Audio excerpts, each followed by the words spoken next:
Hello, Ted. Hi. Welcome to the third annual edition of the Data Innovation Summit here in Stockholm. We are glad to have you with us today. Many thanks.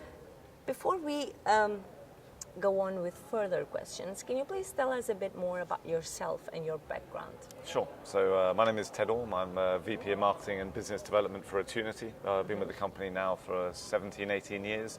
And Attunity are a data integration company. Our vision, our main being is we make data available. We've been working now for many years with big partners, with the big cloud vendors like Microsoft and Amazon, Google, and the big Hadoop vendors, and bringing data into their platforms. We're very enabling technology of getting your most valuable data where it's needed for the modern data architecture. Great. So Ted, what trends do you see in big data? Okay. So it's an evolutionary story many of our clients have been working with for many years, and it's really based on three main areas. The first one is the growth of Hadoop. Hadoop as a disruptive piece of technology of the last 10 years has really changed the IT landscape, and that combined with cloud has been a changing way in which people are using big data and using analytics. So those trends fall into three areas. The first one is the sort of evolution away from data warehousing more to data lakes. The second area away from sort of more batch ETL processing to more of a streaming architecture with real time, with Kafka, with those types of with technologies. And the third is from an on-premise to cloud. And cloud, not just as an infrastructure, but being able to do things in the cloud you could not do before.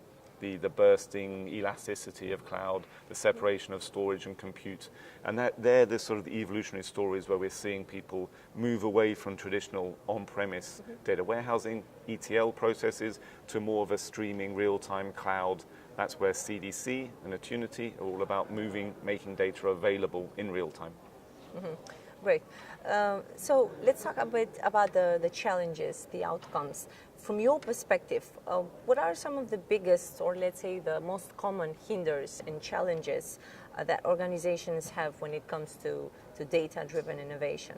Yeah, and what are the implications of not solving these issues? So I think the biggest challenge we've seen is the complexity and the difficulty around Hadoop as a piece of technology. And I think in EMEA and Europe we've benefited a lot from the sort of the second wave. The first wave, the big US companies, a lot of them did get burnt in a lot of the difficulties of getting Hadoop working. They're getting Hadoop working in an on-premise environment. Because at the end of the day, the Apache open source community has all those different moving parts. From you have Zookeeper and Flume and Scoop and Post, all these different bits of technologies, which meant that your on-premise environments were very, very difficult to extract the value out of that. Now, where does Attunity fit and help on this? Attunity are all based on CDC technology, standing for Change Data Capture. So we sit between your operational systems, Oracle, SQL, DB2, SAP, and we make that data available into the modern platforms. And those modern platforms are now evolving to be more automated, to be a better value than the traditional older just data lakes. So now, when you have those data lakes in a cloud environment as a managed service, all the big vendors are moving towards that cloud infrastructure. All the Cloudera, Hortonworks, MapR, EMR, or whether or not it's HD Insight, they are then having a data lake in a cloud so that you don't have to have all the complexity. You don't have to have all the skill sets of managing the Hadoop infrastructure. And then Attunity, we are bringing that data into that platform easier, so then your line of business can get the data faster, self-service BI. Again, Attunity are enabling for that wider ecosystem play that we see in the market today. Well, great, impressive.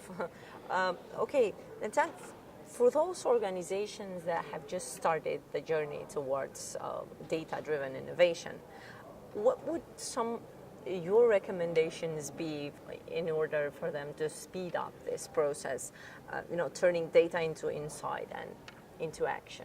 Sure, it's probably very similar to many other people in this. Technology is only there to solve a business need.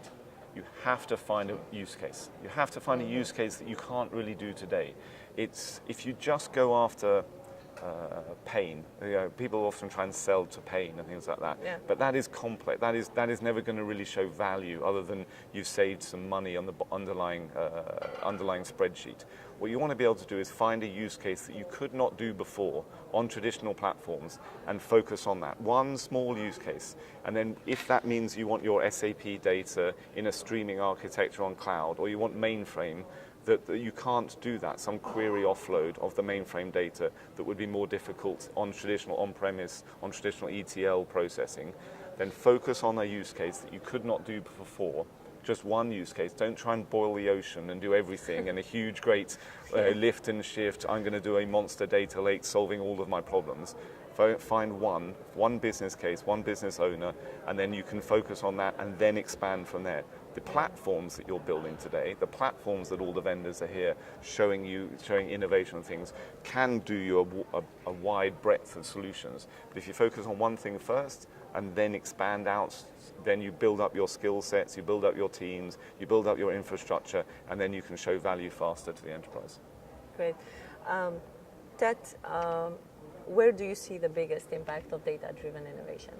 And this is the central part of those three themes. The biggest one we see is the rise of streaming technologies, the rise of Kafka with either Confluent or MapR streams, or whether it's Kinesis on Amazon or Event Hubs in Microsoft, PubSub in Google. These are the mechanisms for building real-time streaming processes. So whereas before, it would be great you have all the data in a data lake, you have all the data in an analytical, and you can ask a question of the data. How many widgets have I sold to men between the ages of 30 and 35 in this postal district who are left-handed? And the answer is 23. Okay. So that's a question of data. That's fine. That's sort of, I can count beans faster than I could before. The interesting thing is doing something with the data, with a streaming technology, which is more real-time with process, changing the way in which you run your business. So a credit card transaction comes through a system, and you automatically send some offer or do some process on that. Some AI machine learning algorithm that is built on top of a streaming microservice of the data itself. You could not do that before. So bringing all the data together and running some real-time processing on that in Kafka, in cloud, with some bursting sort of scaling compute, that's the really interesting things that we're seeing today. And they're all wrapped up in machine learning, all wrapped up in artificial intelligence, all wrapped up in an area which is driving innovation, which you could not do before. And that's really where we're seeing the most interesting use of real-time streaming technology, where Attunity are helping today. Mm-hmm. Okay, looking at it from the technological point of view, what can we expect in the next year, let's say?